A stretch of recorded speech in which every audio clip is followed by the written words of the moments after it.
அவன் போன் கொடுப்பா, கொஞ்ச நேரம் கேம் விளையாண்டுக்கிறேன். இந்தா பாஸ்வேர்டு வைக்கலையா? கடவுளே ஆண்டவரே, ஏண்டா என்னடா யாராவது போனை எடுத்தா சிம்பிளா திறந்துருவாங்கப்பா. என் போன ஒன்ன தவிர வேற எவன்டா எடுக்க போறான்? திடீர்னு ஒரு நாள் நான் வீட்டுல இல்லாத சமயம் பார்த்து சத்தமே இல்லாம நடுராத்துல நம்ம வீட்டுக்குள்ள கரடு முரடான கடல் கொள்ளையர்கள் நுழைஞ்சா அவ கையில கொக்கி தலைமுடி எல்லாம் சிக்கி கண்ணுல கவரு பார்வையில பவரோட உங்களை பார்த்து முறைச்சிட்டே கழுட்டு கம்யூனிட்டி போன குடுறா. இந்தாங்க சார். அப்படி அவன் சொன்னா இப்படி நீங்க குடுத்துருவீங்க, அதுக்குதான் சொல்றப்பா பாஸ்வேர்டு வைங்கன்னு. தயவு செஞ்சு பாஸ்வேர்டு வச்சிருப்பா. இப்படி அருவா பாய்க்கணும். ஐயா சொல்லுப்பா.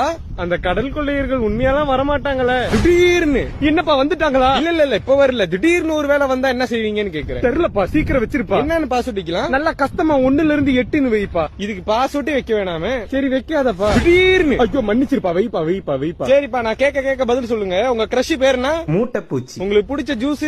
ரெபினா. உங்களுக்கு பிடிச்ச சாப்பாடு? சிக்கிடி. ஓகேப்பா, பாஸ்வேர்ட் வச்சுட்டு இருந்தாங்க, நீங்க முத வாட்டி திறந்து பாருங்க. காட்டுப்பூச்சி, ரெபினா, சிக்கிடி, அப்புறம் என்னப்பா சொல்லுப்பா. மறந்துட்டியா? ஆமாப்பா. இங்க வா. சொல்லுங்கப்பா. ஏன்டா நல்லா இருந்த போன திடீர்னு சொல்லி என்ன பயமுறுத்தி இப்படி திடீர்னு லாக் ஆக்கி விட்டியடா. தாங்கப்பா, நான் லாக் உடைச்சு தரேன். வேணாண்டா, கிளம்பிரு. கொடுங்கப்பா. கிளம்புடா மாங்கொட்டை.